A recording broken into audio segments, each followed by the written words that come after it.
J'aurais tendance à vouloir commencer ce sujet en reprenant l'image du père de famille, du bon père de famille, qui figure encore dans certains documents administratifs en France, notamment, par exemple, un contrat de location. Je crois que la mention du bon père de famille figure encore, quand bien même des associations, notamment LGBT, avaient demandé à ce qu'on fasse disparaître cette mention, disant que cette notion du bon père de famille était discriminante. C'est quoi le bon père de famille ?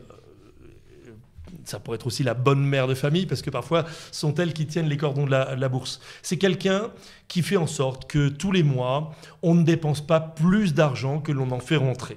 Et quand un mois, on a un dérapage, on a un accident. J'aime beaucoup le petit dessin animé pour ceux qui sont grands-parents, ils l'ont peut-être vu avec leurs petits-enfants. Pour les parents, ils l'ont vu avec leurs enfants.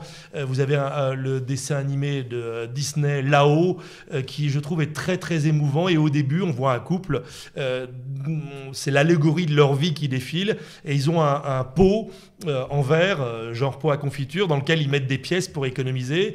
Et hop, il y a une branche qui tombe sur le toit de la maison et qui casse le toit de la maison. On casse le pot en pierre et le pot en verre et on récupère les pièces à l'intérieur pour réparer le toit. Et ce pot en verre, d'ailleurs, l'allégorie, elle est magnifique parce qu'il y a marqué Holidays. C'est pour payer leurs vacances. Ils ont un rêve, partir au bout du monde, les chutes de je sais pas quoi. Et en fait, toute leur vie, ils épargnent, mais régulièrement, ils ont des mauvais coups, une jambe cassée, etc., etc. Et leur épargne leur sert à faire face à ces difficultés. À la fin de la bande-annonce du film, ils n'ont pas pu accomplir leurs rêves, mais ils ont agi en bons pères et bonnes mères de famille. Ils ont épargné. Et chaque fois qu'ils ont eu besoin de solliciter cette épargne pour faire face à une difficulté, eh bien, ils l'ont sollicité, sont allés emprunter aux grands-parents, aux oncles, tantes, frères et sœurs ou autres. Or, aujourd'hui, notre problème, vous l'avez bien compris, c'est celui-là. On emprunte, alors en l'occurrence, on n'emprunte pas à nos frères et sœurs, ni non plus à nos cousins, parce que on ne peut pas dire que les fonds de pension américains soient nos frères et sœurs, ni non plus les investisseurs privés ou publics chinois soient des cousins, ou en tout cas très très lointains. Et en tout cas, je ne suis pas du tout sûr que ce soient des cousins bienveillants. Aujourd'hui, nous vivons à crédit. Vous le saviez déjà, sinon vous ne seriez pas membre de contribuables associés, mais je suis obligé de redire cette évidence. Nous vivons à crédit depuis de trop nombreuses années et le fait de vivre ainsi à crédit nous met dans une situation plus que périlleuse. Nous sommes dans une situation presque inédite dans l'histoire de la France, je vais revenir dessus, et en tout cas dans une situation dont je crains que nous ne puissions pas nous dépatouiller sans gros dégâts. Alors, je vois en même temps que je vous parle un retour de l'image, et dans ce retour de l'image, c'est ça qui me fait réagir, on voit une pieuvre qui d'ailleurs est en train de m'attraper les épaules et la tête. Ben, c'est exactement notre situation. Nous sommes dans cette situation où nous sommes englués, enserrés, peut-être en train de nous faire serrer le cou par une pieuvre, et cette pieuvre, c'est nos dettes, de l'argent que nous devons bien à quelqu'un. Et figurez-vous, ça c'est un des plus grands secrets de la finance mondiale, et en tout cas de la finance française, figurez-vous qu'on ne sait pas vraiment à qui nous devons cet argent, mais des gens avisés, expérimentés, qui ont enquêté, qui ont questionné, et qui font preuve aussi de doigté et de bon sens, nous disent que le principal créancier de la France, c'est vous. Nous sommes les premiers bailleurs de fonds de la France. Alors, en même temps, je jette des petits coups d'œil dans l'assistance, puisque vous nous suivez Jean-Baptiste 1 et Jean-Baptiste 2 sur les réseaux sociaux, mais il y a aussi quelques membres de contribuables associés dans la pièce, et puis des cadres. Donc, je regarde si dans leur regard, il y a un questionnement, une interrogation, peut-être même une désapprobation.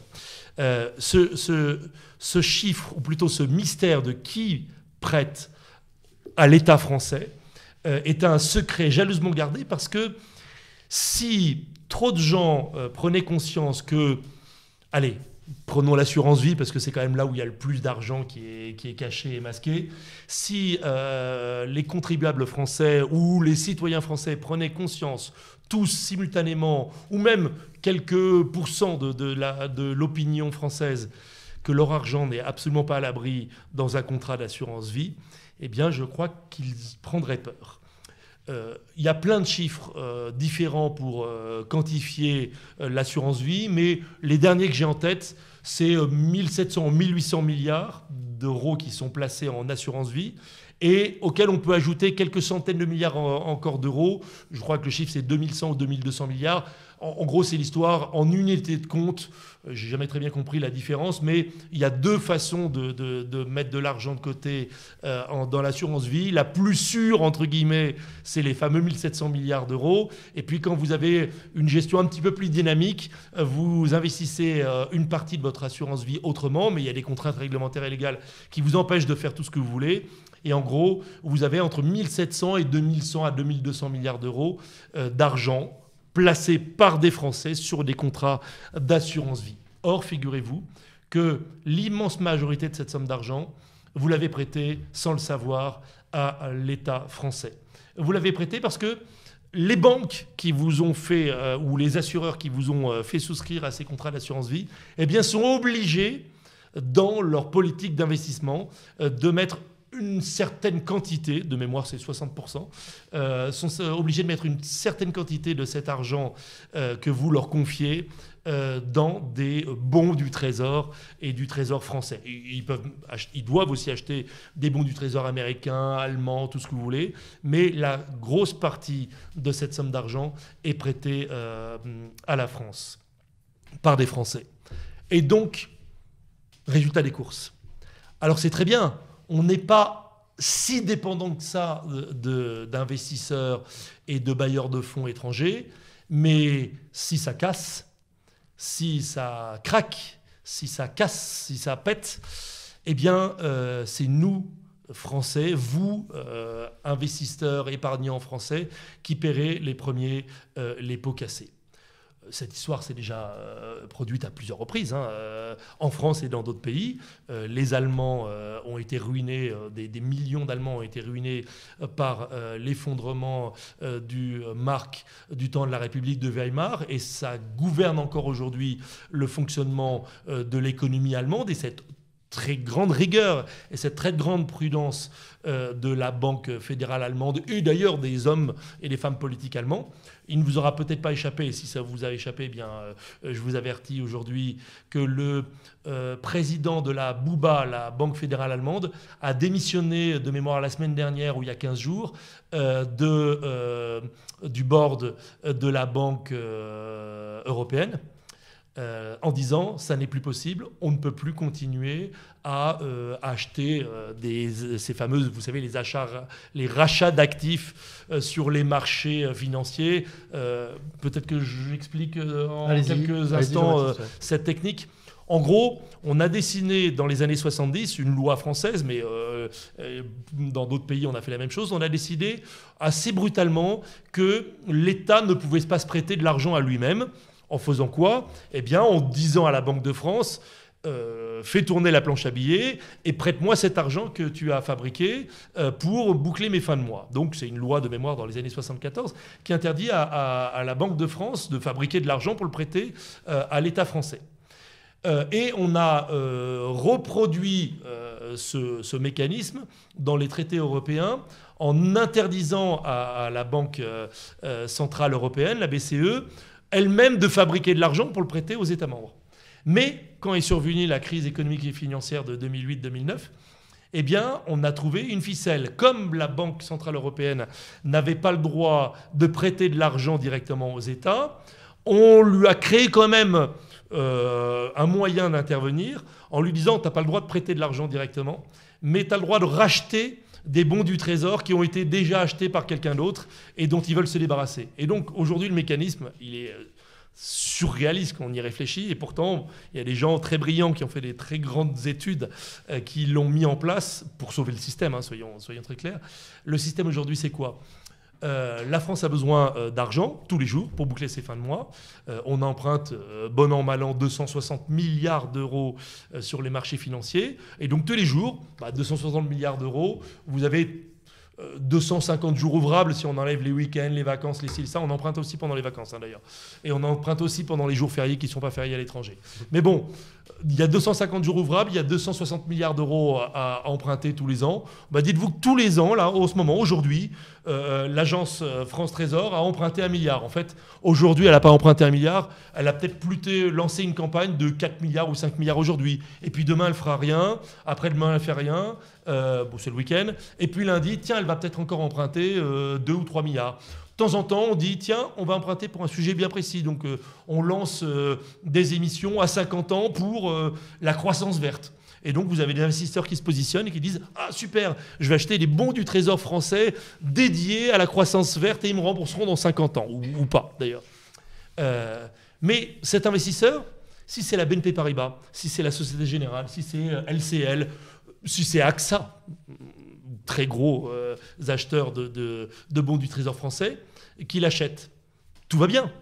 Et puis un jour, le patron d'AXA dit « Tiens, allez, on va se délester un petit peu de notre dette française. » Et on fait quoi ? On passe un coup de téléphone à la BCE, on lui dit « Tiens, je voudrais me débarrasser de 5 milliards d'euros de bons du Trésor français. » Et la BCE immédiatement fait un virement SWIFT et va acheter ces bons du Trésor français à AXA, même si AXA les a achetés la veille, ou il y a un mois, ou il y a un an. Donc vous avez vu le mécanisme, on fabrique de l'argent artificiellement, non plus en faisant tourner la banque à billets à la Banque Centrale Européenne ou à la Banque de France, mais en faisant acheter par des tiers privés des bons du Trésor français, allemands, tout ce que vous voulez. D'ailleurs, non, c'est pas français, allemand, tout ce que vous voulez. Nous jouons à ça. Les Italiens jouent à ça. Les Espagnols jouent à ça. Les Grecs, depuis très longtemps, jouent à ça. Mais les Allemands, ils le font relativement peu. Les Allemands empruntent peu, puisqu'ils sont plutôt en mode remboursement. Alors si, ils ont emprunté l'an dernier, ils ont emprunté cette année, mais ils ont déjà dit en 2021, on va arrêter d'emprunter. Et les années précédentes, depuis déjà des années, les Allemands remboursaient. Donc ils n'empruntaient pas, ils remboursaient. Alors que nous, on continue à emprunter.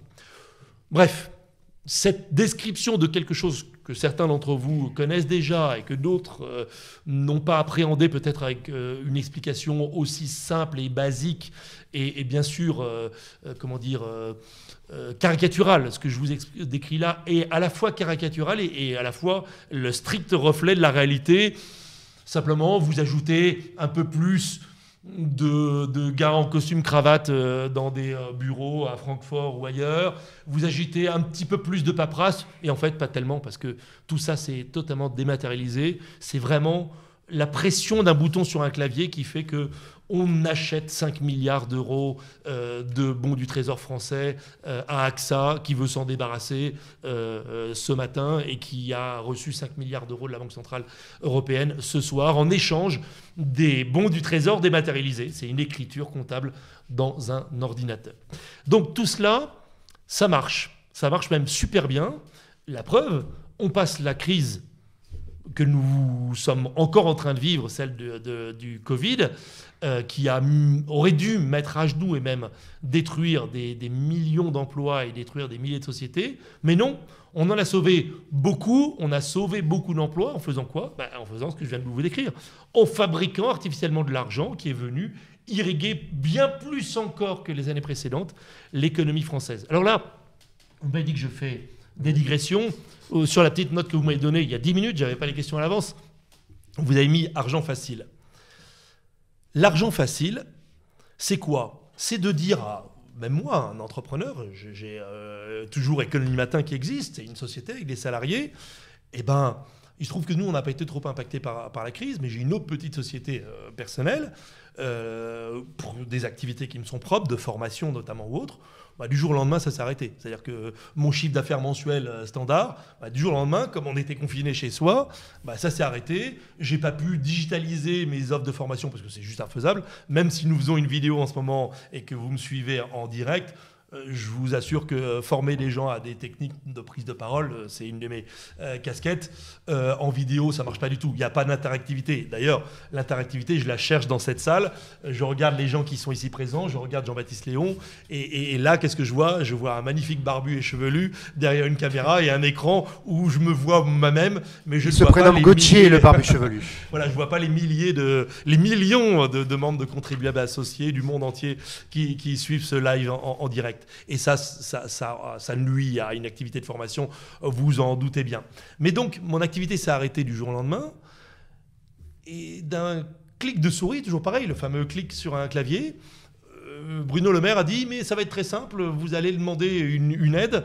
Et effectivement, il suffisait, pour ceux qui ne l'ont pas fait, je vous explique comment ça se passait, on allait sur son compte personnel sur le ministère des Finances, celui où on fait sa déclaration de revenus et où on paye ses impôts, eh bien on allait dans l'outil de messagerie et puis il y avait un masque de messages, de mails qui est déjà pré-rempli et dans lequel on avait quelques cases dans lesquelles on devait donner des informations de chiffre d'affaires, de perte de chiffre d'affaires, d'activité, on cochait des cases pour déclarer sur l'honneur qu'on était un bon contribuable, un bon citoyen et qu'on allait escroquer personne. On appuyait sur un bouton et poum, quelques jours plus tard, on recevait un mail en disant « oui, vous êtes bien éligible à l'aide et vous allez recevoir 1 500 €. » Alors ok, 1 500 €, c'est pas le Pérou. Quand vous avez suivi ça par cœur, les gens qui se plaignaient de ne pas avoir reçu assez d'aide, et puis il y avait d'autres qui en recevaient finalement beaucoup, qui étaient très contents. Pourquoi je vous raconte tout cela ? Parce que cet argent, il n'existait pas. On l'a bien créé quelque part, on est allé le chercher quelque part, on l'a emprunté. Et vous avez suivi, il y a plein de chiffres sur le coût de la crise du Covid, mais moi j'en retiens, c'est 450 milliards. En fait, on a vraiment mobilisé 450 milliards d'euros, parce qu'il y a deux sommes, 220, 230, 250 milliards, qui correspondent à l'argent qu'on a immédiatement redistribué par tous les moyens possibles et imaginables. Et en ce moment, d'ailleurs, le gouvernement français a ouvert le coffre au trésor. Jamais, ouais, comme jamais. Ah, mais comme jamais. Je crois que dans l'histoire de la vie politique française, en tout cas de la Ve République, jamais un gouvernement sortant, avec un président sortant, n'avait autant distribué d'argent. C'est à peu près tous les jours, on distribue 500 millions d'euros. Donc vous pouvez faire le compte, hein, vous ouvrez le journal. Tous les jours, on distribue 500 millions à gauche, 500 millions à droite, 1 milliard de votre argent. Enfin, de l'argent qui n'est... Si, de votre argent. De votre assurance vie dont on engage la responsabilité et la signature en disant c'est pas grave, s'il y a un problème, on ira chercher dans l'épargne des Français. Je reviendrai là-dessus, mais vous avez compris que c'est quand même ça l'histoire finale. Quand on emprunte de l'argent, à qui mieux, si tout se passe bien, c'est parce qu'on dit mais l'argent je l'ai, il est quelque part, mais il est en sécurité sur mon compte d'assurance vie, et si jamais j'ai un problème pour rembourser celui que je vous emprunte maintenant, bah, j'irai chercher une partie des assurances vie, mais je reviendrai là-dessus. Ou Jean-Baptiste, tu me feras revenir là-dessus. Donc vous avez bien compris qu'on a emprunté des centaines de milliards d'euros qu'on a injectés dans l'économie française, et pour finir sur ce chapitre-là, j'ai une horloge là sous les yeux. Il n'y a pas de problème, on est dans les temps. On est dans les temps. Ah oui, c'est pas 18h35, c'est 18 minutes 36 secondes, d'accord. Pour finir ce chapitre-là, figurez-vous que donc ces 450 milliards d'euros, eh ben, ils ont produit un effet. Et ils ont même produit un effet extraordinaire. Nous avons une croissance inégalée, je crois, depuis la Seconde Guerre mondiale. Mazel tov ou alléluia. Jamais la France n'avait été en aussi bonne santé. Regardez, le chômage reflue comme jamais. C'est extraordinaire. C'est Emmanuel Macron, c'est Édouard Philippe, lapsus, ce Jean Castex sont d'extraordinaires hommes politiques. La croissance est magnifique. Non, la dette ne reflue pas. Oups. Le chômage reflue. On a retrouvé le niveau, notre économie a retrouvé le niveau d'activité d'avant la crise, tout va bien. Ah oui, mais non. Ah oui, mais non. Avant la crise, on avait déjà un bras et une jambe dans le plâtre, on avait de l'arthrose, on avait... bref, vous les connaissez, tous les maux de la France, tous les maux structurels de la France faisaient qu'on courait un marathon. Hein, l'économie mondiale, c'est un marathon, c'est pas une course de fond. C'est même un marathon qui ne s'arrête jamais. Comment il s'appelle déjà Tom Hanks dans le film où il court sans s'arrêter. C'est Forrest Gump qui court sans s'arrêter pendant des jours et des semaines et des mois. C'est ça l'économie mondiale, c'est plein de coureurs qui sont tous sur la même route et qui courent sans jamais s'arrêter. Sauf que nous, on courait avec un bras dans le plâtre, une jambe cassée, avec mal au dos, mal partout, bref, avec des perfusions, tout ce que vous voulez. Mais des petites perfusions, enfin, si, des perfusions, mais des petites perfusions. Et là, on traîne derrière nous. C'est même plus une perfusion, on traîne une remorque avec un énorme tank, un réservoir, pardon, un tank en anglais, donc réservoir en français. On traîne derrière nous un énorme réservoir d'EPO. Vous vous souvenez, lors des Tours de France des années 2000-2010, il y avait le scandale de l'EPO qui dopait le système sanguin des coureurs cyclistes. Et donc, en leur faisant des perfusions le soir, en rentrant de la journée de course, en injectant de l'EPO dans leur système sanguin, eh bien, on dopait leurs globules blancs. C'est les globules blancs, oui. On dopait c'est pas les globules blancs, mais on dopait en gros leur sang, leur système sanguin qui pouvait stocker plus d'oxygène et donc on était beaucoup plus performants. Eh ben nous, on est depuis 2 ans sous super OPO et je vous dis, là, dans mon dos, c'est pas une pieuvre qu'il y a. Si j'incarne le marathonien France qui court sans s'arrêter, j'ai une énorme perfusion avec un tuyau gros comme ça qui m'injecte depuis 2 ans de l'EPO comme on n'en a jamais injecté dans une économie. Et évidemment qu'on fait 6 ou 7% de croissance, on pourrait même faire 10 ou 20. Avec de l'argent qui est injecté dans l'économie, on parle de centaines de milliards d'euros, le contraire serait plutôt très très inquiétant. Si vous donnez à un gars, un sportif, des dopants, des anabolisants, tout ce que vous voulez, évidemment qu'il va lever le poids mieux que les autres, évidemment qu'il va courir plus vite. Mais on flingue la machine, hein. On flingue la carcasse. Vous savez comment un sportif dopé pendant des années finit. Il finit comme une loque. Et même à un moment, oui, c'est fatal, il crève. Il crève du fait qu'il a été trop dopé. C'est les sportifs de l'Allemagne de l'Est et des pays de l'Est notamment. Le chômage dont on se vante aujourd'hui comme étant jamais on a obtenu un tel score en dessous de 8% de chômage, mais c'est totalement bidon. On ne compte pas les centaines de milliers de salariés qui sont encore aujourd'hui soutenus par le dispositif de chômage partiel dans les secteurs d'activité qui n'ont pas repris. Nous sommes en ce moment même en direct des studios de Contribuables Associés, à quelques pas de l'Opéra. Opéra qui n'a pas vu un touriste depuis 2 ans, qui fait quelques petits spectacles, qui a repris quelques petits spectacles, mais je peux vous dire que les spectacles de l'Opéra qui étaient déjà ultra subventionnés, une place à 100 €, elle en vaut 400 à la louche, entre 250 et 400, mais là, une place à 100 €, elle en vaut 800, tellement c'est subventionné à mort. L'Opéra n'a pas vu un touriste et un spectateur, ou quasiment pas, depuis 2 ans, mais les commerçants de l'avenue de l'Opéra, ils sont déjà morts. Ils le savent, hein. Il y a encore quelques mois, ils ne le savaient pas. Maintenant, ils savent qu'ils sont morts. Ils n'ont pas tous encore fermé boutique, mais ça va. Il y a énormément de bureaux qui ont fermé. C'est du délire. Énormément d'entreprises qui sont parties. Il y a beaucoup de biens à la location ou à la vente dans le quartier. Et pour vous donner un seul chiffre, pour vous montrer à quel point on vous ment, mais vous le saviez déjà, sinon vous ne seriez pas adhérent de Contribuables Associés, rien que le secteur du tourisme et de l'événementiel, rien qu'en Île-de-France, accuse une perte de 41 milliards d'euros cette année, en 2021. Donc, on injecte des centaines de milliards d'euros d'un côté, d'argent public, et de l'autre, il y a des trous. Et un trou sur une seule activité qui représente 7,5% du PIB de la France et qui représente 10% du PIB de la seule Île-de-France, c'est 41 milliards. Donc, il manque 41 milliards à l'appel sur une activité qui ne représente que 10% de l'activité de l'Île-de-France. Je ne veux pas vous proposer de faire l'exercice de la règle de 3. Bien sûr que le secteur de l'événementiel et du tourisme est lourdement sinistré, mais si tous les autres secteurs économiques en Île-de-France étaient sinistrés comme l'est le secteur du tourisme et donc de l'événementiel, Si ça pèse 10%, vous savez compter comme moi, sinon vous ne seriez pas membre de Contribuables Associés, ben ça ferait 410 milliards. Il y aurait un manque à gagner de 410 milliards sur l'ensemble de l'activité économique en Île-de-France. En réalité, ce n'est pas ça. Bien sûr que je choisis le secteur du tourisme et de l'événementiel, qui est le plus lourdement frappé par la baisse d'activité liée à la crise du Covid.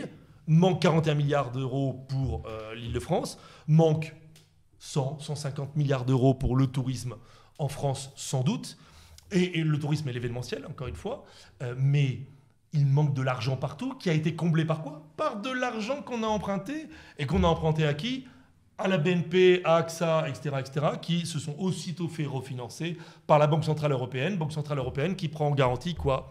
Vos contrats d'assurance vie. Vous avez vu la boucle, comment elle est bouclée, et le risque où il se situe, plus on emprunte, plus on fait augmenter la dette, et plus la menace sur l'épargne privée, le patrimoine est élevé. J'ai parlé de l'assurance vie, mais vous avez déjà vu, il y a sans doute dans les publications de Contribuables Associés, de très nombreux écrits sur ce fameux projet du loyer fictif. Ouais, vous en avez parlé du loyer fictif. J'invente rien. Non mais, quand on en parle, on se dit c'est pas possible, ça n'existe pas. Mais ça existe. Il y a des think tanks, y compris proches du gouvernement, qui disent un propriétaire d'un bien immobilier, appartement, maison, qui a fini de rembourser son crédit, eh bien il a un avantage compétitif, économiquement parlant, disproportionné et injuste par rapport à celui qui est encore en train de rembourser son crédit immobilier. Et donc, celui qui a fini de rembourser son crédit immobilier, on va faire quoi? On va lui dire, tu vas payer un loyer fictif sur la maison que tu as pourtant achetée.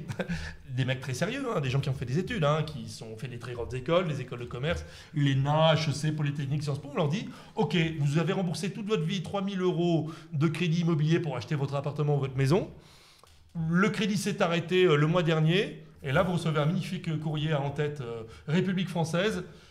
Tu es un bon citoyen, on te félicite d'avoir acheté ta maison et d'avoir remboursé ton crédit immobilier. On a une bonne nouvelle pour toi, tu vas pouvoir continuer à aider l'oncle Emmanuel Macron et boucher les trous.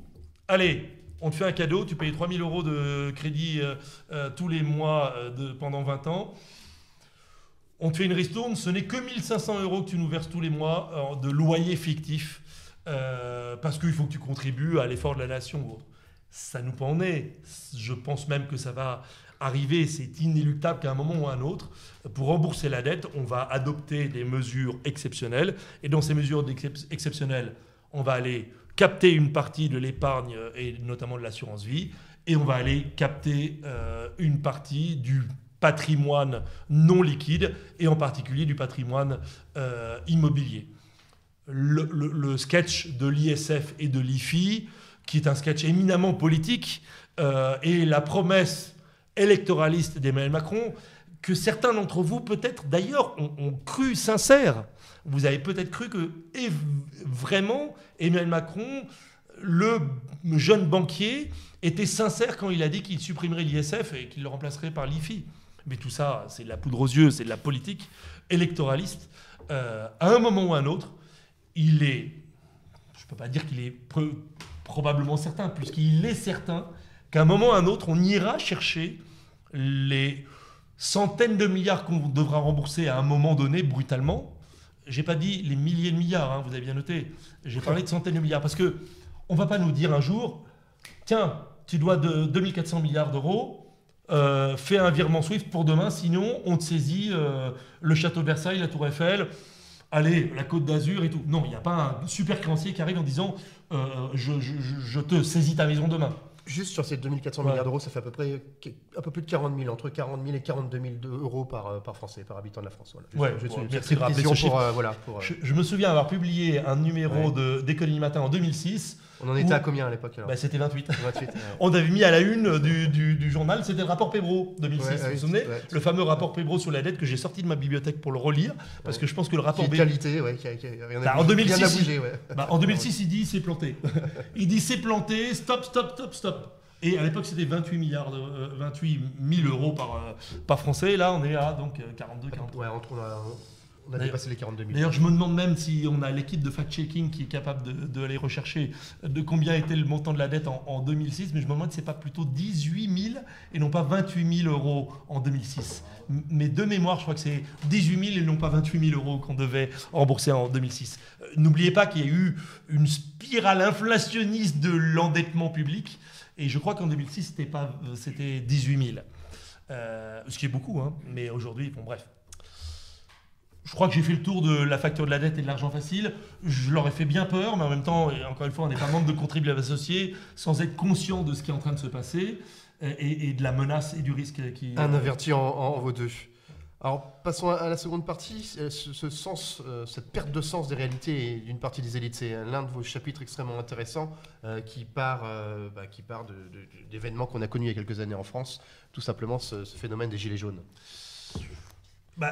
Si c'est vous qui avez choisi cet ordonnancement des sujets, vous avez très bien choisi parce que je trouve que la gabégie de l'argent facile et de la fabrication artificielle de cet argent avec le mécanisme complètement tordu quand même de faire emprunter par quelqu'un d'autre ou de faire prêter de l'argent à quelqu'un d'autre à qui on rachète, bref, vous avez compris, c'est n'importe quoi. C'est bien la consécration du perte de sens des réalités d'une partie des élites. Ce sont des gens qui sont tellement déconnectés de la vie réelle et, j'allais dire, du bon sens du père de famille, mais aussi du petit artisan, du petit commerçant.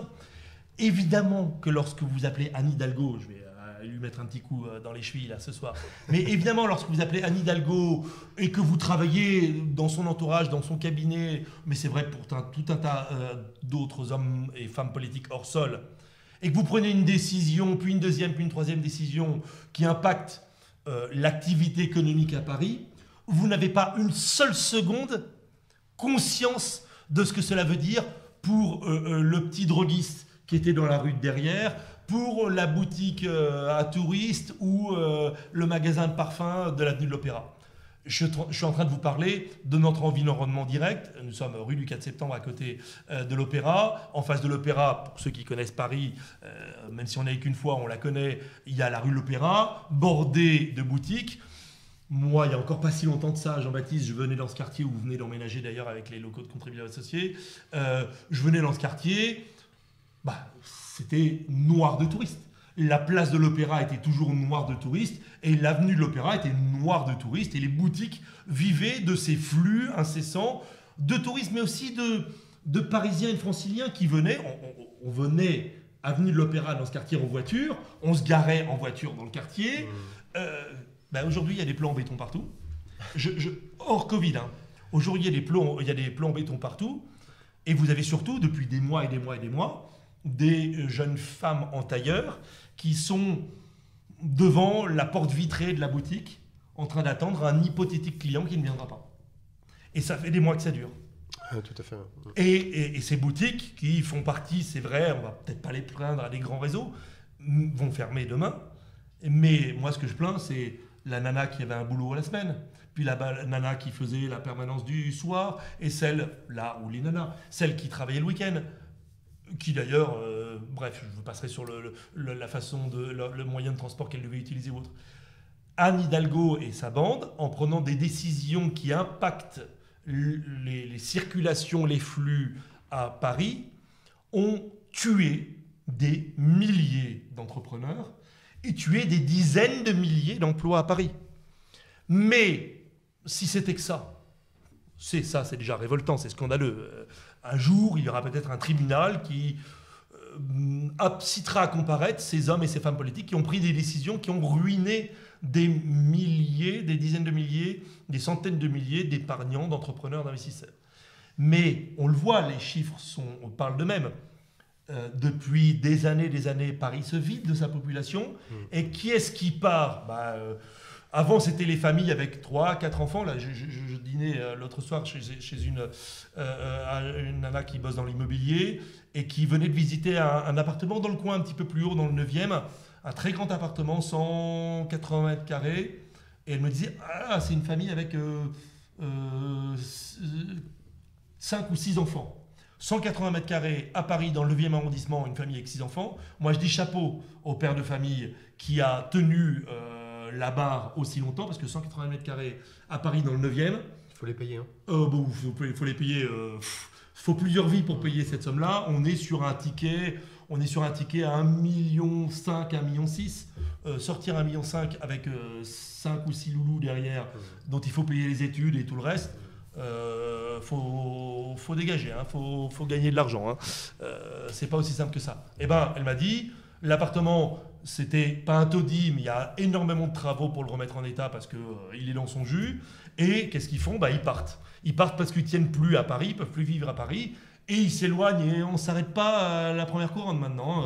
Les Parisiens qui partent et qui peuvent plus rester pour plein de raisons, notamment économiques et financières, ils vont plus loin que Versailles, ils vont directement à Rambouillet ou même encore plus loin. Ça, vous lisez la presse, hein, vous le voyez, c'est la revanche des villes moyennes, la revanche de la campagne sur la ville. Résultat des courses, ça patine à Paris.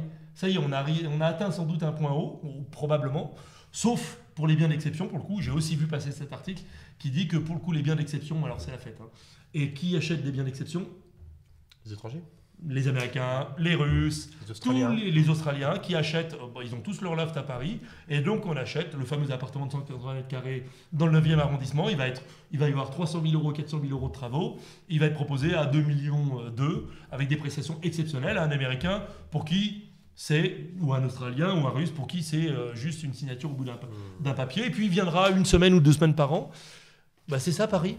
Alors si vous avez visité des grandes capitales européennes ou des grandes villes touristiques, je vais prendre une des plus connues d'entre elles et dont on sait tous ce qu'elle est devenue. À Venise, il n'y a plus de Vénitiens. Hein. À Venise, il n'y a plus de Vénitiens. On le sait. Il y a encore des gondoles, non ? Il y a encore des gondoles. Ah, je suis rassuré. Qui sont pilotées par des fils de Phéniciens, puisque c'est la règle, c'est pour être gondolier, il faut que votre père ait été gondolier. Et bref, c'est une cooptation. Mais les gondoliers vénitiens, ils ne vivent pas à Venise. Ils vivent sur les bords de la lagune, ils viennent tous les jours en train, ou peut-être en voiture, mais je pense surtout en train. Il n'y a plus de Vénitiens à Venise. Je vous le dis tout de go, Paris sans Parisiens, c'est pour demain. C'est pas pour après-demain, c'est pour demain. Si on perd 20 000, 30 000, 50 000 Parisiens tous les ans, sur une population de mémoire un peu plus d'1 million d'habitants, 2 millions, calcul, hein. 2 millions. Non, 2 millions, c'est avec le Grand Paris. C'est avec le Grand Paris. 2 millions, c'est Grosse Paris. Paris. Et le Paris intramuros, c'est 1,1 million de mémoire. Hein. J'essaye de travailler de mémoire pour les chiffres.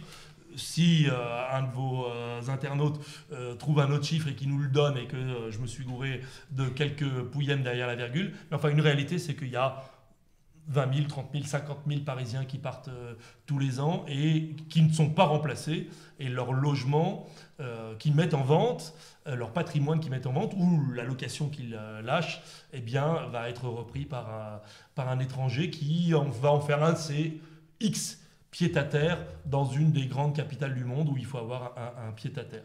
Donc, voilà pour Paris et pour la part de réalité des élites. Et cette France périphérique aussi. Ce que nous vivons à Paris, ce qu'on peut toucher du doigt. Alors, d'ailleurs, c'est pas anodin d'utiliser l'exemple de Paris, parce que on dit qu'un des problèmes de la France, c'est le parisianisme. Mais moi-même, j'ai fait du parisianisme en vous racontant cette histoire. Mais en fait, la vision qu'ont les élites de la France, c'est la vision qu'elles ont du 7e, du 8e arrondissement, allez, du 1, 2, 3, 4, 5, du Marais, petit clin d'œil. Bref, ils voient la France au travers de ce qu'ils voient en bas de chez eux. Et ils imaginent que toute la France peut être pilotée, gouvernée et administrée, et que les décisions, les coups de barre qu'on donne, à gauche, à droite, enfin plutôt à gauche, vont faire tourner le paquebot France dans un seul et même sens, à l'unisson. Mais non, Paris n'est pas la France. Et le problème des élites, c'est qu'elles sont déconnectées de La Roche-sur-Yon, de Maubeuge, de Thonon-les-Bains et de Toulon. Ce qui n'est pas un phénomène récent. Hein. Je crois que c'est dans les années 50 et c'est sorti ce remarquable ouvrage dont j'ai oublié l'auteur, dont le titre était déjà à l'époque « Paris et le désert français hein, », ce phénomène centralisateur jacobien. Oui, sauf qu'aujourd'hui, la différence, c'est que dans les années 50, les manettes du pouvoir, là pour le coup on en parle dans le livre. Allez-y, ouais, c'est intéressant. En 1950, le budget de l'État, c'est un budget de fonctionnement, c'est un budget régalien. C'est-à-dire que la puissance publique lève et collecte l'impôt quasiment exclusivement pour assurer les missions régaliennes, standards, que vous connaissez, police, justice, défense, bref, on ne collecte de l'argent que pour faire tourner l'État comme on le faisait tourner avant du temps même des rois de France et en tout cas de la première, deuxième, troisième, quatrième République. Aujourd'hui, l'impôt sert d'abord et avant toute chose à financer des fonctions qui ne sont pas les fonctions régaliennes, qui sont d'ailleurs dans un très piteux état. Et la première dépense, vous le savez bien, c'est la redistribution et les dépenses sociales et les retraites. Et ce basculement du rôle de l'État, en 1950, en gros, on doit envoyer des soldats d'abord en Indochine et après en Algérie, et on lève l'impôt pour ça. Et on explique aux Français qu'il faut faire un effort pour construire des voltigeurs Renault 2087 et envoyer aussi des vélos à nos soldats qui vont se battre en Indochine et puis après en Algérie. Comme à la veille de la guerre de 14-18 a été créé l'impôt sur le revenu. Alors qu'aujourd'hui, eh bien, on lève l'impôt pour payer les retraites. C'est 17%, c'est ça c'est 17% du budget de l'État. Les retraites. Les retraites, je pense. Ouais, les dépenses sociales, c'est 34, 45%. C'est un tiers, ouais. C'est 34% de mémoire. Tiers, ouais. Les dépenses sociales dans l'ensemble, c'est 34%. Et si vous ajoutez à cela la redistribution et tout le reste, les 2 tiers de la raison d'être de l'État, j'ai oublié dans les fonctions publique. Dans les fonctions régaliennes, j'ai oublié évidemment les diplomaties, ouais, c'est un petit budget. L'éducation, j'aurais pu mettre la culture, mais l'éducation qui était la principale dépense. Il y a un siècle, le budget de l'État, c'est d'abord filer un traitement de fonctionnaires aux fameux instituteurs de Marcel Pagnol. Les hussards de la République, ouais. Voilà, c'est dans les années 20, le premier budget de l'État, c'est la première dépense de l'État, c'est les instituteurs, et le deuxième, de mémoire, c'est l'armée.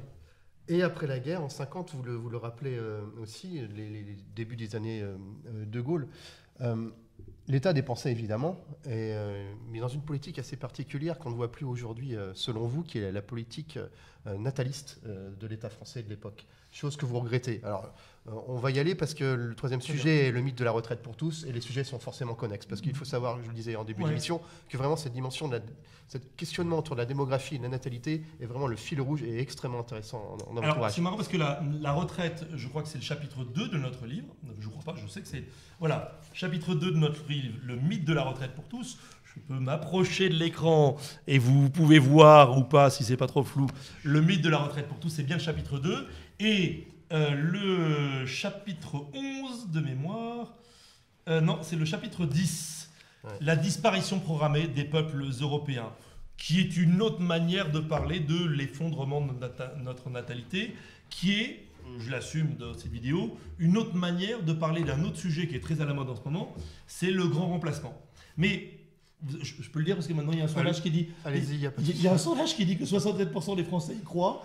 Donc quand on a écrit le bouquin, ça fait quelques années qu'on a employé le terme dans les publications de contre la notamment dans nos numéros sur la politique de la ville. Mais il y a encore quelques semaines, le grand remplacement c'était très connoté, et aujourd'hui tout le monde l'utilise pour dire que c'est mal de le penser ou pour dire que c'est bien. Enfin, quand vous avez 67% des Français qui disent ah mais le grand remplacement c'est une réalité.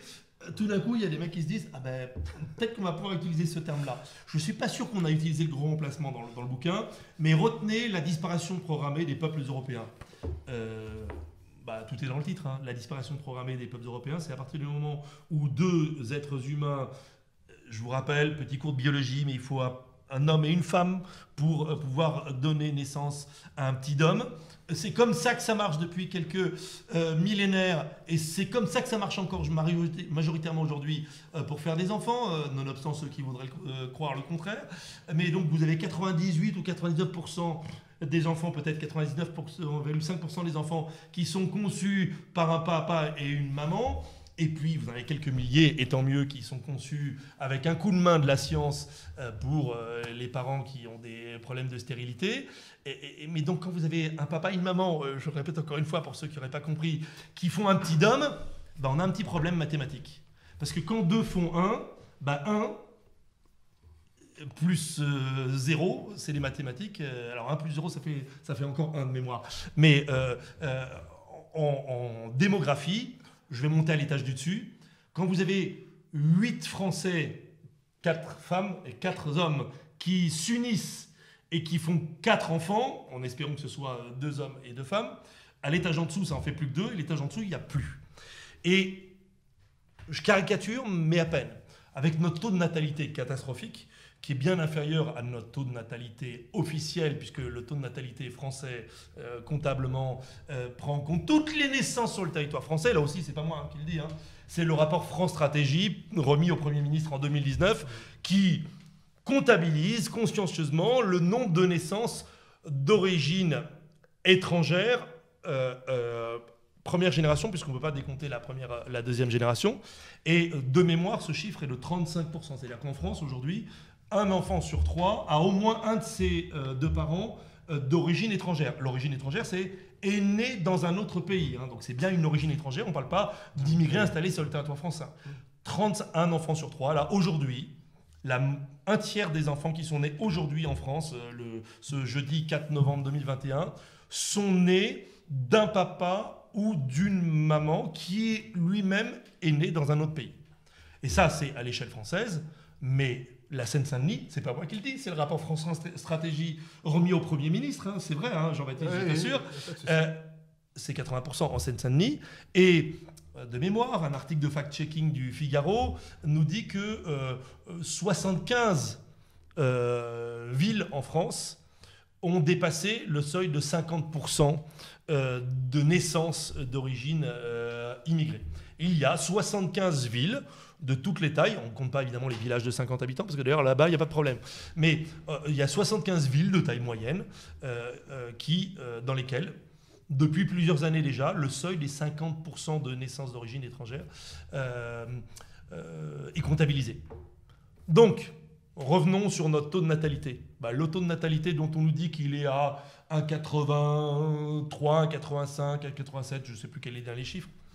Il n'est pas de 1,83, 1,87. Si vous savez faire une règle de 3, vous voyez bien qu'on n'est pas à 1,8, mais on est plutôt à 1,2 ou 1,3. Et encore.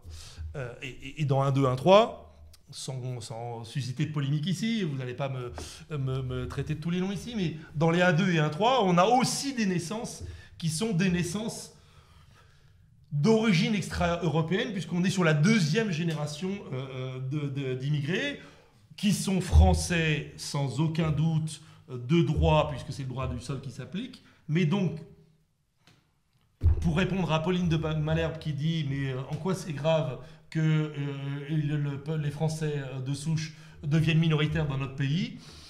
Je ne sais pas. Moi, j'ai une réponse. Jean-Baptiste en a peut-être une. Et chacun d'entre vous en a peut-être une. Mais oui, je pense que ça peut causer un petit souci. Et pour sortir de l'époque que nous vivons en ce moment, qui est quand même assez agitée, je vous propose d'aller piquer dans la bibliothèque familiale, s'il y a encore, ou celle des petits-enfants même, n'importe quel livre d'histoire de France qui remonte sur les 2000 dernières années.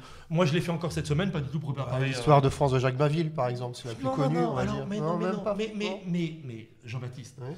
J'ai pris cette semaine un livre d'histoire de France en images que j'ai remis sur le lit de ma petite dernière de 11 ans. C'est un livre tout simple avec des textes qui sont grands comme ça, avec des dessins sympathiques. Il y a une belle Jeanne d'Arc, mais le livre est tout ce qu'il y a de plus conscientiel. Ça s'appelle Quelle histoire, c'est la collection Quelle histoire. Et ça nous explique, en long, en large, en travers, comment au cours des 2000 dernières années, mais ça remonte plus loin dans le temps, puisque ça remonte jusqu'à même Cro-Magnon, comment des peuples sont arrivés d'autres parties de l'Europe, notamment, et on dit « pousse-toi là que je m'y mette ». Vous êtes un Franc, vous êtes un Gaulois, vous êtes un Visigoth, vous êtes un Ostrogoth. Alors, c'est pas le sujet de l'émission de ce soir, mais il faut savoir que ces fameuses grandes invasions, en fait, des peuples dits germaniques, étaient extrêmement, d'un point de vue démographique, étaient extrêmement faibles. C'était pas des millions de Slaves ou de Germains, de Visigoths ou de Goths qui sont déversés sur ce qu'on appelait encore à l'époque la Gaule, mais quelques simplement dizaines de milliers. Oui, mais sauf qu'il faut le remettre dans la perspective de l'époque. Il faut le remettre à l'échelle. Et quand les Burgondes débarquent... Oui, c'était déjà 10 à 20 millions d'habitants, la France de l'époque, ce qui n'était pas rien. Oui, mais quand les Burgondes débarquent et qui s'installent dans une région qui deviendra la Bourgogne, c'est bien les Burgondes qui débarquent, qui prennent le dessus et qui deviennent les patrons de la région. Et à l'époque, on n'avait pas d'état d'âme. On prenait les femmes du cru et puis on les épousait. Bref, comment vous dire, on s'accouplait avec elles et on allait faire des petits Burgondes. Les Helvètes, dans le bouquin d'histoire en images, les Helvètes, ils sont chassés de la vallée du Rhône, ils sont repoussés par Napoléon. Ils sont, mais c'est le même genre. Ils sont chassés par César, ils sont repoussés par César et hop, ils font quoi? Eh bien, ils vont pousser ceux qui étaient installés en Suisse. Et les Helvètes de la vallée du Rhône viennent s'installer dans ce qui géographiquement aujourd'hui est la Suisse, mais les Helvètes, ils ont bien pris la place d'autres populations qui étaient à cet endroit-là. Bref, le jeu de l'histoire de France et de l'Europe, c'est des populations qui n'arrêtent pas de bouger et se pousser les unes les autres. On en parlait juste avant de démarrer ce live. Tu t'appelles William, c'est ça? On avait un William, on parlait d'un William, on parlait de Guillaume le Conquérant. Guillaume le Conquérant en Normandie, il traverse la Manche et devient William le Conquérant. Et c'est un excellent anglais, mais avant il est normand. Il est même parti Guillaume le Bâtard et il est devenu William le Conquérant. Et ce Normand, d'où il vient? Ah, en fait, c'est un viking. Donc, là, pour le coup, j'essaie de me souvenir, mais je ne sais plus quel roi de France, pour s'acheter les bonnes grâces des vikings qui n'arrêtés pas de ravager notamment la Normandie, leur dit, bon, ok, il a signé un traité pour ça. Il signe un traité. Alors, s'il y en a un qui peut me retrouver le roi de France, je lui serais très reconnaissant. Je dirais que c'est Charles V, mais c'est... Le Gros, non bref, je ne sais plus lequel. Mais donc, il signe un traité avec les vikings. On leur dit, bon, ok, installe-toi en Normandie. Et ce sont bien des vikings qui s'installent en Normandie, qui après vont faire d'excellents Anglais plus tard. Charles III, oui, mais j'avais deux unités de trop. Merci pour le fact-checking. Sauf que là, je vous parle quoi? Je vous parle de peuples européens. Je vous parle de caucasiens. Il y a encore des formulaires administratifs où on coche une case de type caucasien. Ce sont des caucasiens qui se foutent dessus pendant des centaines d'années en disant pousse-toi de là que je m'y mette, ton herbe est plus verte que la mienne. Déjà, on n'est pas très très content quand en 1870, puis en 1914, puis en 1939, les Germains qui d'ailleurs étaient avant chez nous, donc les Germains, ils ont été repoussés de mémoire par Charlemagne en Germanie, mais avant ils étaient plus à l'ouest. Donc les Germains, quand ils reviennent avec Bismarck, puis avec l'empereur Guillaume II, et après un certain petit caporal Adolf Hitler, à chaque fois ils veulent faire quoi? Ils veulent notre herbe qui est plus verte, les Lebensraum. Sauf que ils sont compatibles. Ils sont chrétiens la plupart du temps. À partir du moment où Clovis se convertit parce que on lui a donné, le dieu de sa femme lui a donné la victoire, il devient un roi chrétien et il fait de la France un royaume chrétien. On a en commun de s'être tous foutus sur la gueule pendant des centaines d'années. On a en commun aussi un patrimoine génétique très compatible et on a en commun une foi. Et là, ce qu'on est en train de vivre, c'est pas du tout la même histoire. Nous sommes poussés par des populations qui viennent de beaucoup plus loin, avec des intentions au moins aussi belliqueuses, voire plus, que celles de Guillaume II et d'Adolf Hitler. Si Adolf Hitler avait remporté, là c'est point Godwin, mais si Adolf Hitler avait remporté la Seconde Guerre mondiale, comme dans le livre de science-fiction de Philippe Cadic, le maître du Haut-Château, oui, les États-Unis sont allemands et à moitié japonais, l'Europe est allemande, mais on n'extermine pas tout le monde. Si on en emmène loin, tout ça. Alors, On est Alors parti sur la qu'aujourd'hui, natalité, on a tout à fait, on est parti de la natalité, fort intéressant. Je voulais vous faire parler aussi des retraites et du mythe de la retraite pour tous. Bon, c'est lié. Bien sûr. S'il n'y a pas d'enfants, je peux vous le faire en 30 secondes. Ouais. S'il n'y a pas d'enfants pour payer les retraites, il n'y a pas de retraite. Or, aujourd'hui, comme on ne fait pas assez d'enfants depuis plusieurs décennies Vous maintenant... pouvez juste expliquer comment fonctionne le système, parce qu'il y a beaucoup de Français en fait qui ne savent pas Oui. à quoi servent leurs cotisations et pourquoi ils cotisent. Hein. C'est le fameux truc de la capitalisation et de la répartition. Aujourd'hui, nous sommes dans un système de répartition. C'est-à-dire que vous, Jean-Baptiste, et moi, Jean-Baptiste, nous allons à la fin du mois, ou plutôt à la fin du mois dernier, nos comptables respectifs ont versé une contribution qui est remontée donc aux caisses de retraite, mais pas du tout pour la retraite de Jean-Baptiste Léon, ni pour la retraite de Jean-Baptiste Giraud, mais pour vos retraites à vous, qui nous regardez et qui êtes de jeunes ou de vieux retraités, avec des vies bien remplies et plein de bonheur et des petits-enfants. Et je vous souhaite plein de bonnes choses pour ces années qui sont devant vous, qu'elles soient d'abord et avant tout heureuses. C'est nous qui finançons vos retraites. Enfin, c'est nous.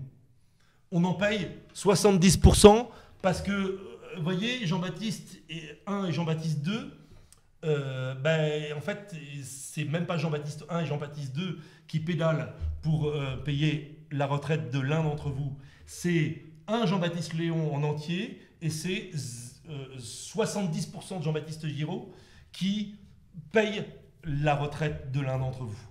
Et dans quelques années, c'est 2050 ? Dans quelques années, nous passerons à 1,5 actifs pour financer la retraite d'un retraité. C'est facile à comprendre. Que 2 personnes travaillent pour financer la retraite d'une personne, c'est déjà compliqué.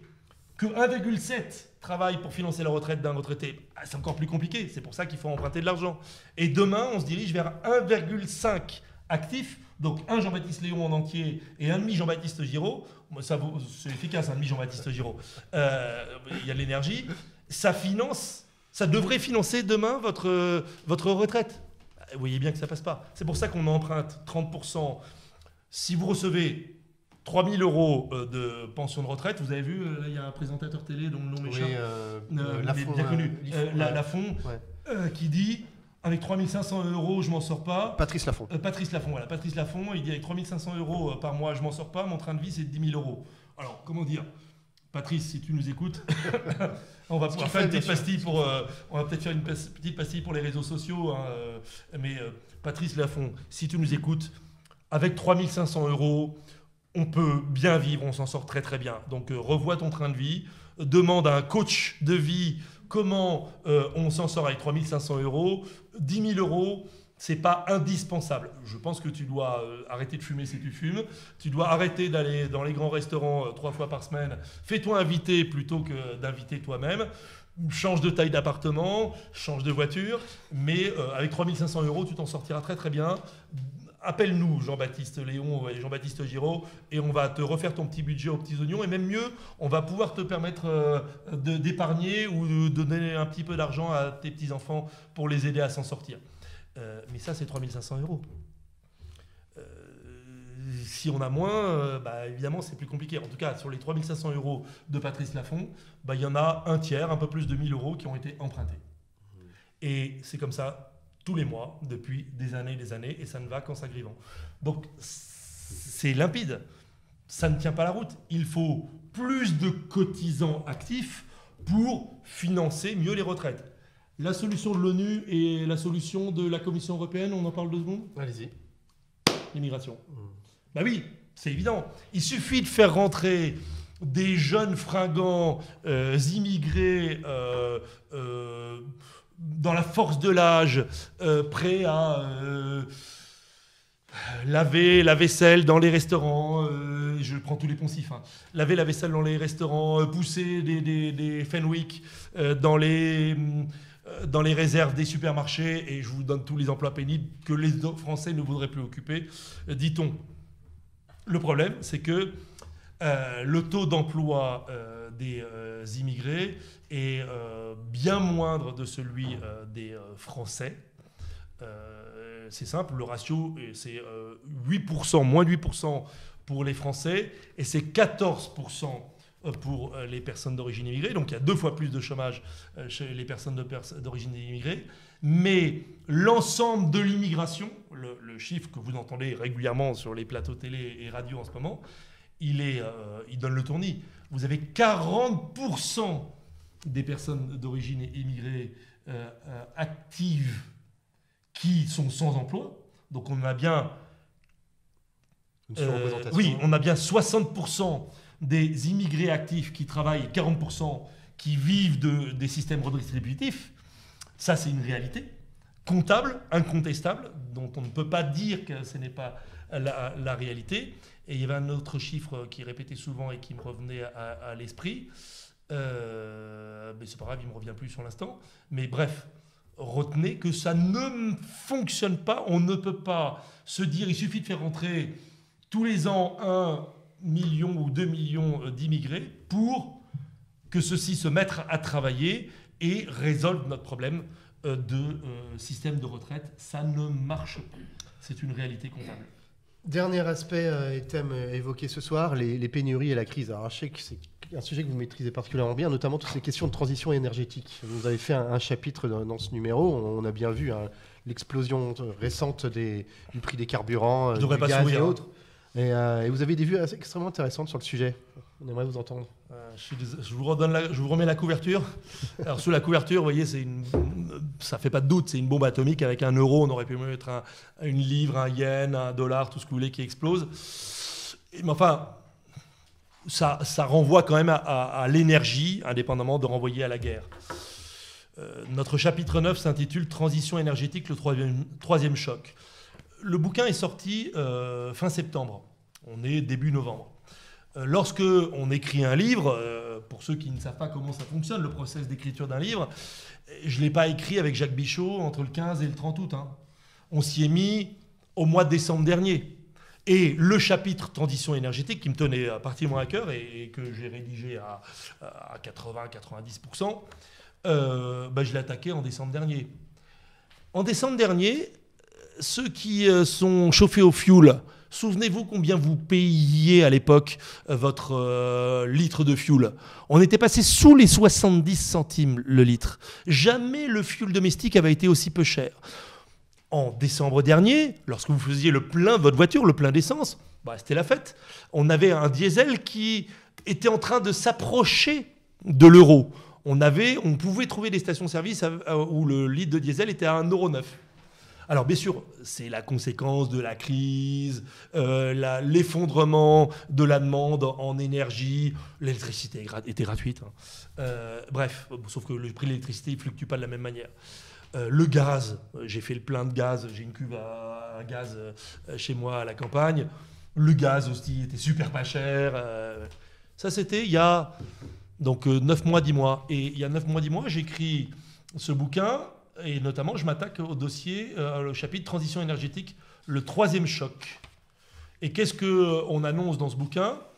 On dit qu'en gros, le problème de l'énergie va nous péter à la gueule, mais dans les grandes largeurs. Et qu'est-ce qui est en train de se passer depuis cet été? L'énergie nous pète à la gueule. Les prix du gaz ont été multipliés par 2 ou par 3. Les prix du charbon, on n'en parle pas parce qu'on ne consomme pas de charbon. Moi, j'ai une cave dans mon appartement à Versailles où j'ai dû expliquer aux enfants, quand on a acheté l'appartement il y a 2 ans, j'ai dû expliquer aux enfants ce que c'était que les petites boules noires qui traînaient dans le fond de la cave quand on l'a nettoyée. Et on a évacué des petites boules noires dont ils n'avaient aucune idée de à quoi ça pouvait servir. Mais je leur ai dit, oui, c'est du charbon. Parce qu'il n'y a pas si longtemps de ça, tout père de famille qui se respecte, avant d'aller travailler, il allait avec le seau à charbon où il envoyait un de ses gamins. Vous n'avez jamais fait de barbecue avec vos enfants, ça me surprend de votre part. Et on ne parle pas du barbecue, mon cher Jean-Baptiste. On parle bien de la chaudière familiale qu'on allait remplir en charbon. Et le charbon, il était stocké à la cave. Et les fameux soupiraux dans les caves en pente, ça servait à livrer le charbon. Et on livrait le charbon qui allait tomber dans la cave. Et chacun avait sa petite réserve de charbon pour son petit poêle à charbon dans son appartement parisien ou sa maison à la campagne. Le charbon, le prix a été multiplié par 5. L'électricité, le prix de l'électricité explose aujourd'hui en Europe, mais la formule de calcul fait que le prix de l'électricité est bloqué. Vous l'avez entendu, Jean Castex a dit « Ah, stop, allez, on bloque le prix de l'électricité parce que sinon, c'est pas possible. » Pourquoi ? Parce que on fait face à un drame. Est-ce que je peux dire qu'il est inégalé dans l'histoire de l'humanité ? Ouais, il est inégalé dans l'histoire de l'humanité. Pourquoi ? Redescendons, repartons 2 siècles en arrière. Je vous propose de nous retrouver en 1830. Et à l'époque, vous avez un Anglais, Trevithick, qui exploite des recherches d'un Français, Cocorico, et qui a inventé la machine à vapeur, en réalité, Papin, Denis Papin, et qui invente les premières machines à vapeur, et qui se dit, en chauffant de l'eau et en utilisant cette vapeur, en la faisant passer dans les petits tuyaux, eh bien, on a une force que l'on va pouvoir appliquer sur quelque chose, et c'est les premières machines à vapeur. En Angleterre, c'est Trevithick qui va donc construire les premières machines à vapeur et qui va aller voir des fermiers en leur disant « Oh là là, comme c'est fatigant tout ce que tu fais dans ta ferme avec des animaux, des chevaux en l'occurrence, moi je te propose un truc super, je te propose une machine qui fonctionne avec du bois ou du charbon et cette machine, pour que tu comprennes bien combien elle est efficace par rapport à tes chevaux, elle te procure une puissance équivalente à 10 chevaux vapeur. C'est l'invention du cheval vapeur comme unité de mesure. Et cette unité de mesure, on dit aux fermiers, aujourd'hui, tu as 5 chevaux, ils mangent du foin, ils sont malades, il faut les soigner, ils peuvent travailler qu'un nombre limité d'heures par jour, machin, etc. Achète-moi ma machine à vapeur, tu auras 2 fois plus d'énergie et en plus, illimité. Tu mets de l'eau d'un côté, tu mets du charbon de l'autre, et ta machine, elle marche en permanence. C'est les premières machines à vapeur. Et puis, très vite, l'Angleterre va s'industrialiser. Vous connaissez, pour ceux qui se souviennent un petit peu de leur histoire, nous sommes complètement débordés.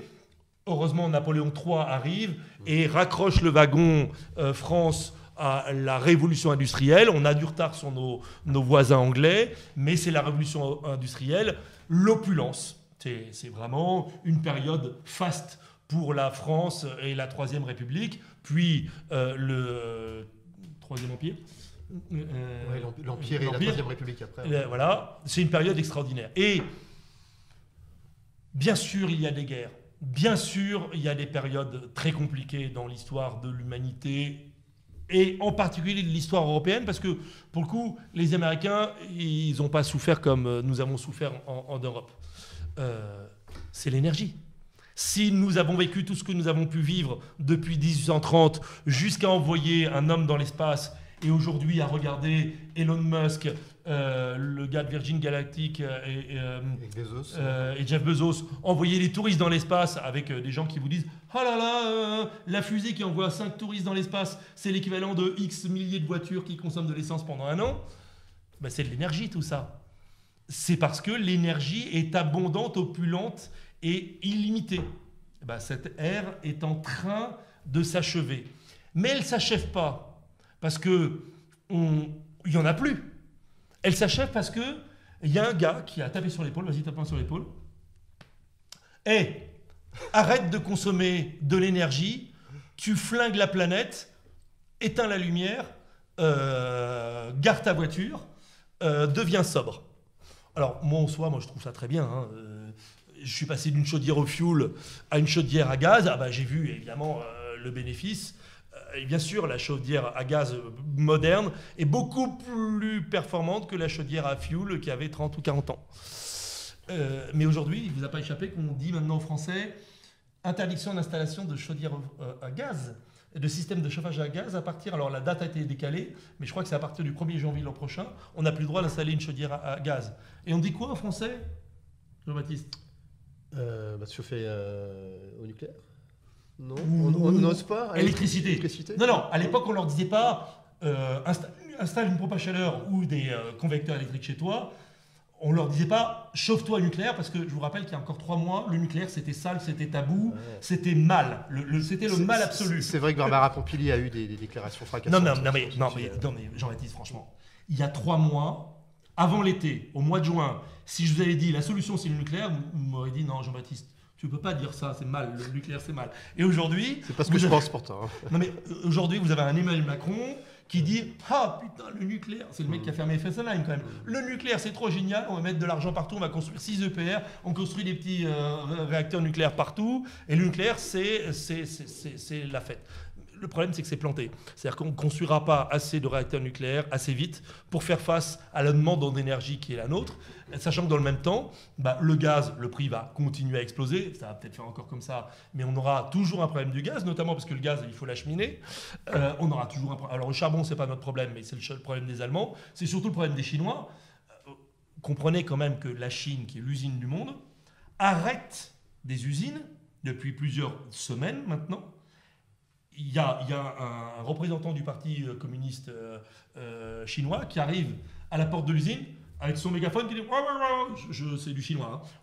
Et le patron de l'usine, il descend immédiatement au tableau électrique et clac, clac, parce qu'il sait sinon il part dans un camp. Et il coupe immédiatement, il arrête l'usine immédiatement. Et le gars dans le mégaphone lui a aboyé, lui a dit tu coupes l'usine pendant 15 jours et on te dira si tu peux la redémarrer ou pas, mais en attendant, tu fais pas le con. C'est ce qui se passe en Chine. Hein. Et ce sont des milliers d'usines et des de millions d'employés chinois qui sont renvoyés chez eux avec un coup de pied au cul et pas d'indemnisation parce qu'il n'y a pas d'électricité. Il n'y a pas assez d'électricité parce qu'il n'y a pas assez de charbon.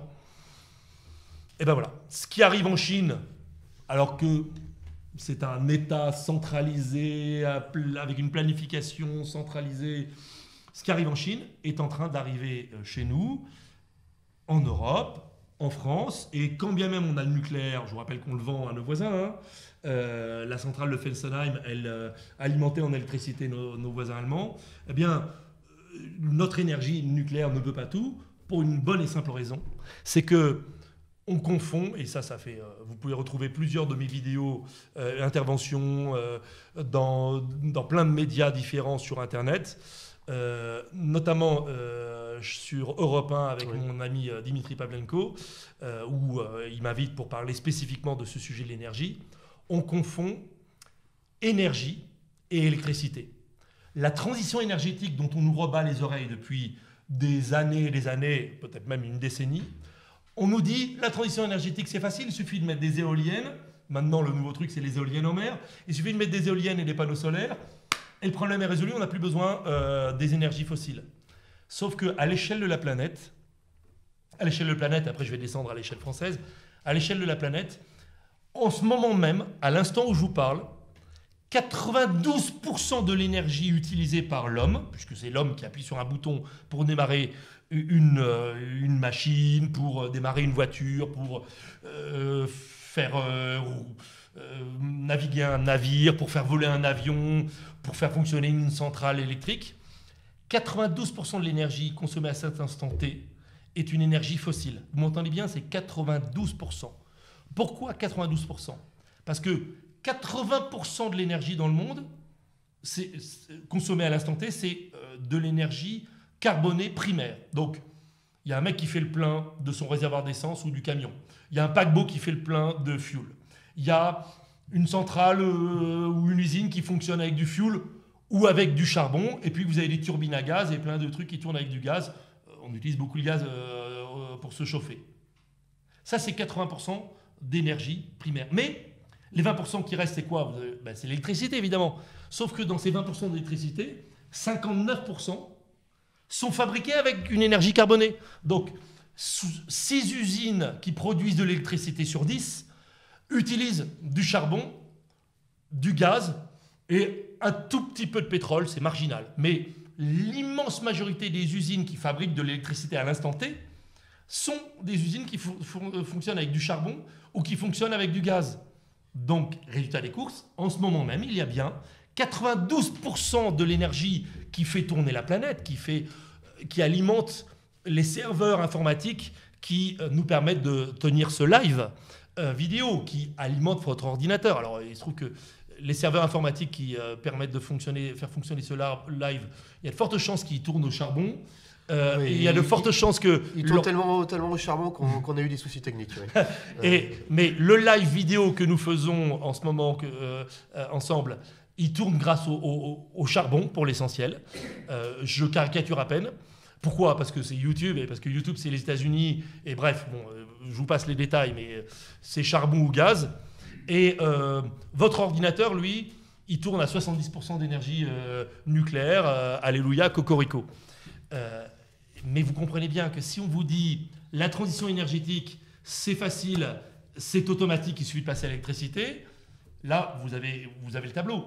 Ah ben oui, mais brave monsieur, 8% de l'énergie consommée dans le monde à l'instant T, c'est de l'énergie électrique renouvelable, donc hydraulique, hein, c'est l'immense majorité, c'est du barrage hydroélectrique, et accessoirement de l'éolien et du solaire, l'usine marémotrice de la Rance, la seule mondiale. Donc vous avez 8% de l'énergie dans le monde utilisée à l'instant T, dont on peut se dire qu'elle sera toujours là. Il y a des projets de barrages hydroélectriques partout dans le monde, mais ces barrages hydroélectriques vont faire déplacer de mémoire 250 millions d'habitants au cours des 20 prochaines années.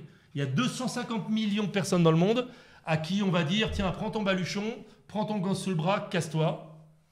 Tiens, voilà 5 $ pour t'indemniser et votre casemate à flanc de colline. Ah ben, tu en reconstruiras une autre ailleurs et débrouille-toi. C'est comme ça que ça se passe en Chine. Hein.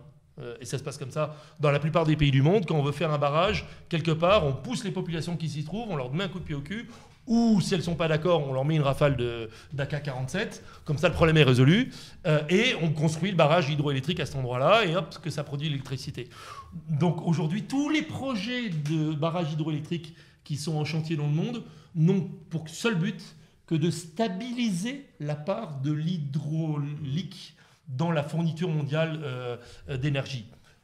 Et puisque vous ne m'avez pas posé la question, mais j'y réponds, vous allez me dire, le nucléaire dans tout ça, il y a de mémoire 250 projets de réacteurs nucléaires dans le monde. À l'instant T, il y a 250 chantiers ou dossiers en voie finale de validation. Il y a des pays où c'est beaucoup plus simple que la France, hein, vous le savez, genre en Inde par exemple.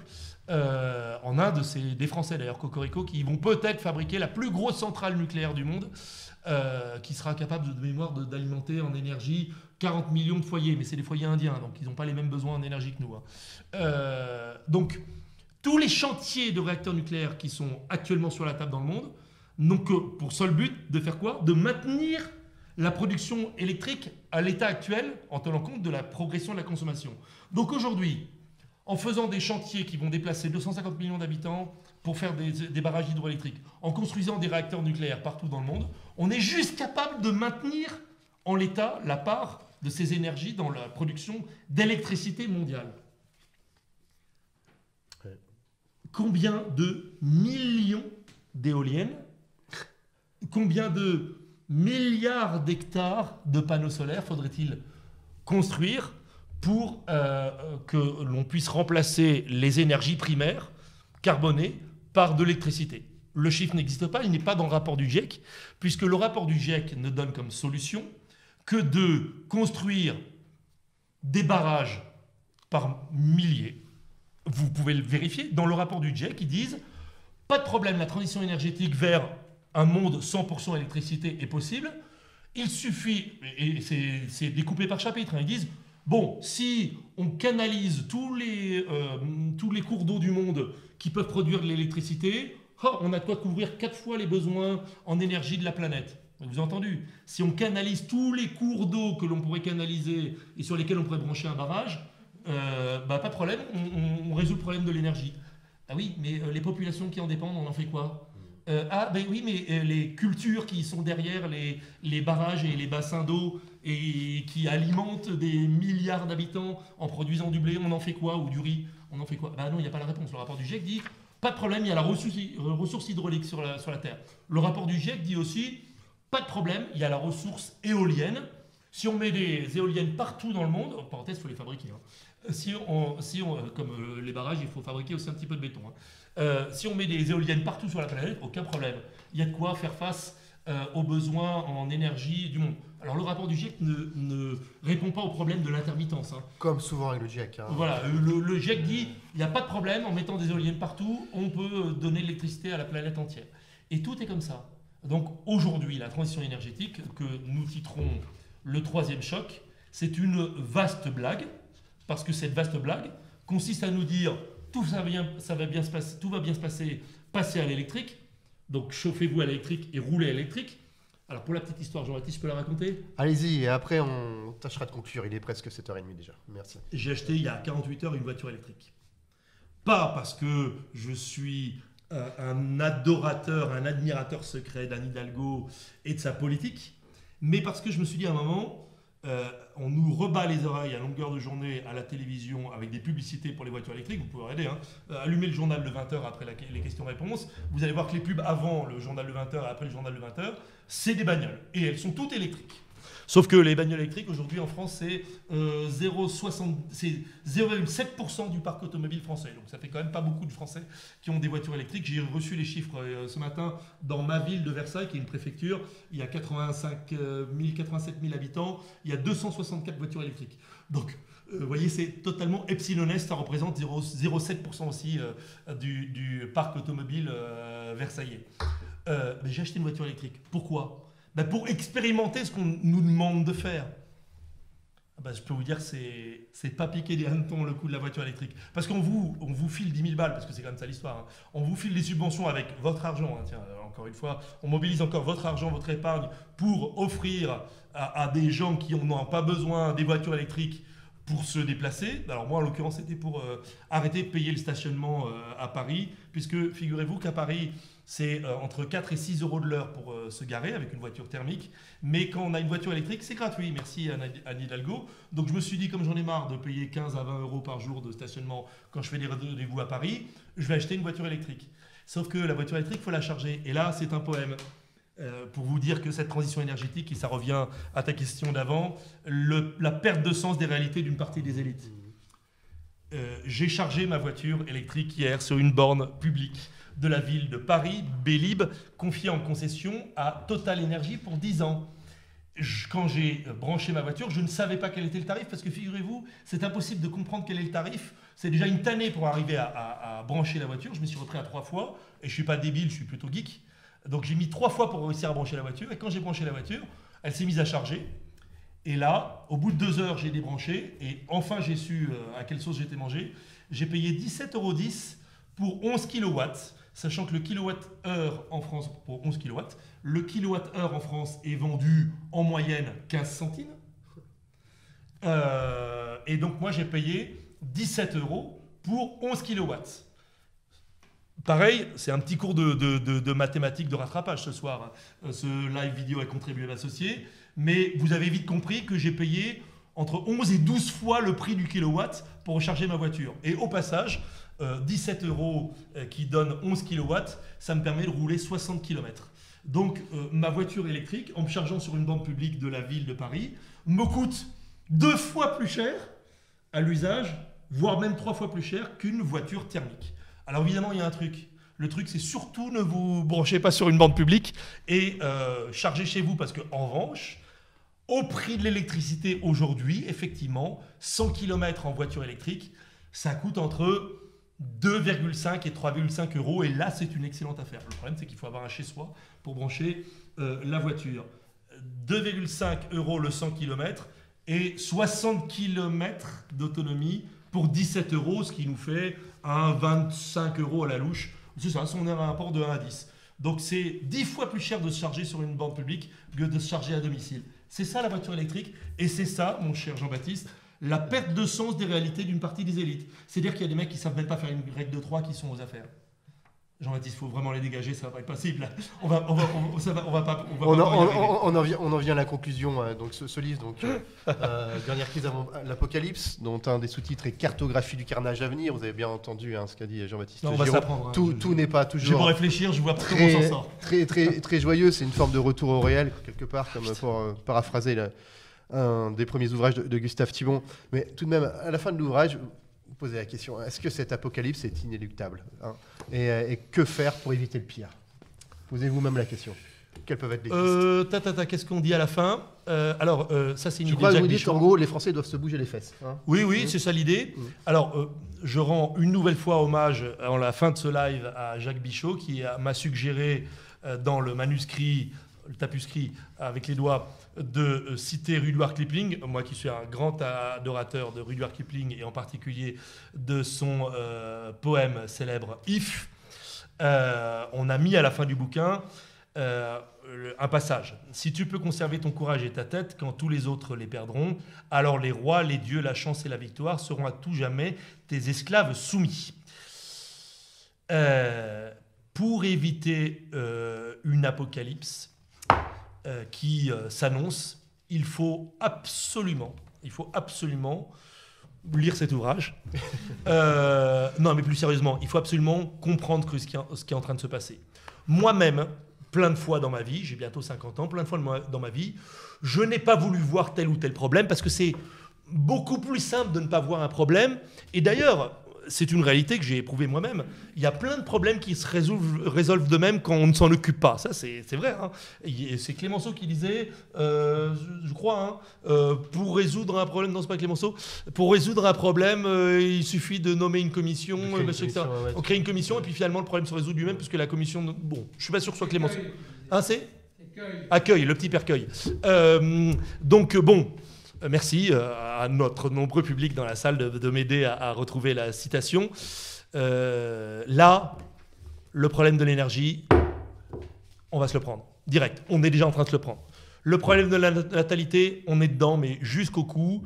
Quand bien même tous les Français se mettraient ce soir à faire des enfants et pendant des mois et des années... On va se prendre le problème Vous voulez que je vous le dise ? Il y aura 5 millions de personnes âgées dépendantes en France demain. Demain, c'est 2050. Sauf que si je vous en parle aujourd'hui en disant que c'est demain, c'est tout simple. Il faut construire 50 000 places en EHPAD par an à partir de cette année pour faire face à cette vague. Ce sera moi, hein. Moi, j'ai 49 ans, donc en 2050, j'en aurai 79 ans. J'espère que je serai vaillant et dynamique, mais il y a aussi des gens qui, à 79 ans, ou à 89 ans, ou plus jeunes, ou plus vieux, sont dépendants parce qu'ils ont des problèmes de santé et il faut qu'on les aide dans leur quotidien. Eh ben, il y aura 5 millions, d'après les statistiques qui sont assez fiables, il y aura 5 millions de personnes âgées dépendantes en France en 2050, et on n'a rien fait pour. Il y a 1,7 million de places en EHPAD, et vous le savez peut-être pour certains d'entre vous, combien sont compliqués de trouver une place en EHPAD ou en maison de retraite pour ces aînés. Personnellement, je pense, on en parle dans le bouquin, je pense qu'il y a une autre solution et qu'il faut absolument changer de modèle de société et cesser de se débarrasser de nos aînés en les mettant dans les mouroirs le plus loin de nous possible, mais il faut se remettre à vivre sous le même toit. Quand vous voyez cet Emmanuel Vargon, c'est quoi déjà que tu dis, Jean-Baptiste ? La perte de sens des réalités d'une partie des élites. Donc vous avez la nana qui est ministre du logement. Moi, je pensais plutôt qu'elle est ministre des Transports. Ouais. Vous avez Emmanuel Vargon qui vous dit la maison individuelle est un non-sens écologique. Mais j'ai même pas pris le temps. C'est pas que j'ai pas eu le courage, j'ai même pas pris le temps d'écrire cet article pour lui dire mais Madame Vargon, vous êtes bête, mais bête comme une valise sans poignée. Ça, c'est une expression de ma belle famille. Et ça t'aime bien la valise sans poignée. Bien sûr que la maison individuelle, c'est non seulement la solution, mais la seule solution. Pourquoi ? Parce que la maison individuelle, c'est le seul modèle de société qui permet de mettre sous le même toit les parents, les grands-parents et les petits-enfants. Il n'y a que dans la maison individuelle que l'on peut héberger, accueillir et s'occuper de ses parents plutôt que de les mettre dans un mouroir et que la transmission intergénérationnelle peut s'accomplir. Alors bien sûr, ma belle-mère est adorable, mon beau-père aussi, colérique, mais je les adore. Moi, j'ai perdu mes parents. Mais si j'avais encore mes parents, mais comme je suis fils unique, je ne conçois pas d'autre modèle de vie que d'une manière ou d'une autre de les avoir sous le même toit s'ils ont besoin qu'on s'occupe d'eux. Et il se trouve que mes beaux-parents commencent à parler sérieusement de se rapprocher au moins de deux de leurs filles pour qu'on puisse les accompagner sur cette route, qui est une route pas simple en plus. Ben non. Emmanuel Vargon, il dit « Ah non, mais la maison individuelle, c'est un non-sens. » Mais le non-sens, c'est elle. C'est Emmanuel Vargon qui n'a rien compris à notre société, à la civilisation. Pour elle, on met les vieux. Vous savez quoi ? Puisque je connais bien les chiffres et je les maîtrise assez bien. 75% des personnes aujourd'hui meurent à l'hôpital en France. Et 75% des personnes meurent seules. Ça, ce sont les chiffres de la France de 2021. En 1945, en 1950, lorsqu'on crée la sécurité sociale, 100% des gens, ou 95% des gens, meurent chez eux, et 95% des gens meurent entourés de leurs proches. Et quand ils n'ont pas de proches, ce sont les gens du village qui vont s'occuper d'eux. C'est un accident en 1945, en 1950, de trouver la mère Michel qui est morte chez elle sans personne.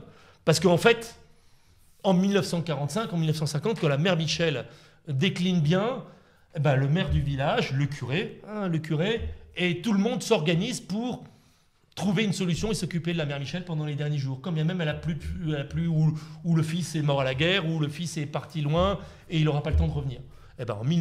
En 2020, on vous laisse mourir bien loin de vos proches et on vous laisse mourir aussi tout seul.